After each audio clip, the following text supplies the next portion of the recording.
এই ২ টা কেকের ডিজাইন এত বেশি ফেমাস হয়ে গিয়েছে কি বলবো। ঘুরে ফিরে কেন জানি এই ২ টা কেকের ডিজাইন আমার বারবার করেই করতে হয় আর আমার কাস্টমারের অনেক বেশি পছন্দ হয়ে যায়।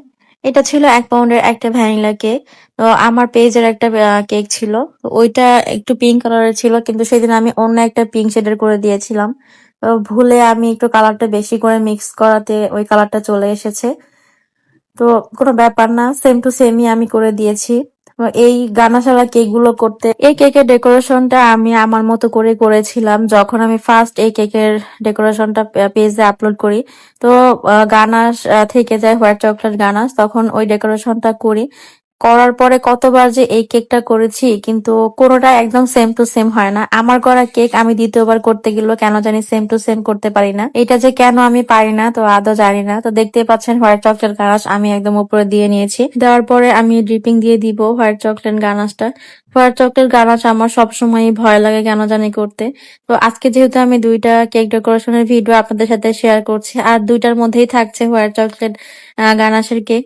তো এরকম এক রকমের ডিজাইন থাকলে কিন্তু সুবিধাই হয়, অত বেশি প্যারা মনে হয় না। আমি আসলে নিজে সুবিধা করে নিয়েছিলাম। এই কেকটা ছিল কাস্টমাইজ ডিজাইনের আর পরের যে কেকটা ছিল ওইটা আমি আমার মতো করে দিব। ৪টা হচ্ছে ব্লু কালারের চকলেট ছিল, তো ওইটা দিয়ে আমি একটা কিছু ডেকোরেশন করতে চেয়েছি। ভাবলাম একজন ভাইয়া অর্ডার করেছিল নিজের জন্মদিনের জন্য ওই কেকটা, পরের যে কেকটা ছিল। পরে ভাবলাম যেহেতু আমার মতো করে আমি ডেকোরেশন করব তো এটা কাজে লাগাই। আর হোয়াইট চকলেট গানাশও রয়ে গিয়েছিল, তাই অতটুকু কাজে লাগিয়ে দিয়েছি। তো পরের যে কেকটা করেছিলাম ওই কেকটা পেজে আপলোড করার পরেও কয়েকটা অর্ডার এসেছিল। আমার নিজের করা কেক যখন কাস্টমারের অনেক বেশি ভালো লেগে যায় তখন নিজের মধ্যে অনেক খুশি লাগে। এটা ছিল সেকেন্ড একটা কেক। কেকটা একটা যেহেতু ছেলে মানুষের জন্য ছিল এর জন্য ভেবেছিলাম আমি ব্লু কালার করে দিই।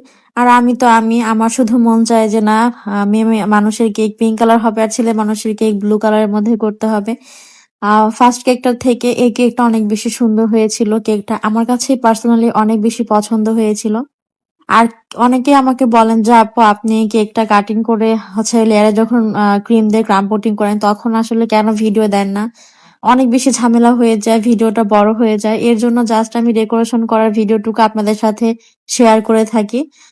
আর আমি যখন ক্রিমের মধ্যে কালার মিক্স করি অল্প ক্রিম নিয়ে কখনোই করতে পারি না। তো আমি সবসময় বেশি ক্রিম নিয়ে কালার মিক্সিং করে ফেলি, তখন দেখা যায় যে অতটুকু ক্রিম নষ্ট হয়ে যায়। আমি যতবারই বলি না কেন যে না অল্প পরিমাণে ক্রিম নিয়ে কালার করব, তখনই দেখা যায় যে অনেক এত পরিমাণে বেশি হয়ে যায় যে ক্রিমটুকু আমার অবশেষে ফেলে দিতে হয়। তো যতটুকু চকলেট গানাশ রয়ে গিয়েছিল অতটুকু দিয়ে আমি সেকেন্ড কেকটা করেছিলাম। তো এই কেকটা যে আমার কাস্টমার এত বেশি ভালো লেগে যাবে সেটা আসলে আমি জানতে পারিনি। অনেক কাস্টমার আমার কাছে এই কেকটা অর্ডার করেছিল আর সবগুলোর ভিডিও আসলে করা হয়নি, কারণ এক কেকের ভিডিও বারবার করতেও ইচ্ছা করে না। আর যখন এক কেকের বারবার অর্ডার আসে ডেকোরেশনের একরকম ডিজাইনের তখন অনেক বেশি খারাপ লাগে যে আমি তো আর পেজ আপলোড করতে পারবো না আর ভিডিও করবো না। একটা কেকের ভিডিও কয়বার আপলোড করবো পেজে? আমি দিন দিন যে কি হয়ে যাচ্ছি নিজেও জানি না। এই জিনিসটা আমার একদমই মনে থাকছে না। গানাশ দেওয়ার পর কেকটা অবশ্যই সেট করে নিতে হবে, সেটা আমি আপনাদেরকে ভিডিওতে বললেও কিন্তু নিজে কখনো সেট করে নেই না। সেট ছাড়াই আমি উপরের যে কাজগুলো করে থাকি। আর চকলেট গানাশ দিয়ে অবশ্যই কেকটা সেট করে নেওয়া দরকার। আমি এটা সবসময়ের জন্য আপনাদেরকে বললেও নিজে এটা করে থাকি না। এটা যে আমার কত রকমের একটা বদ অভ্যাস হয়ে গিয়েছে। কেকটা ডেকোরেশন করার পর মনে হয় যে কেন আমি কেকটা ভালো মতো ফ্রিজে সেট করে নিলাম না। ২ টা কেকের মধ্যে কোন কেকটা বেশি সুন্দর ছিল অবশ্যই কিন্তু কমেন্ট করে জানাবেন। কমেন্ট করতে ভুলবেন না। আল্লাহ হাফেজ, ভালো থাকবেন সবাই। আবার দেখা হবে নতুন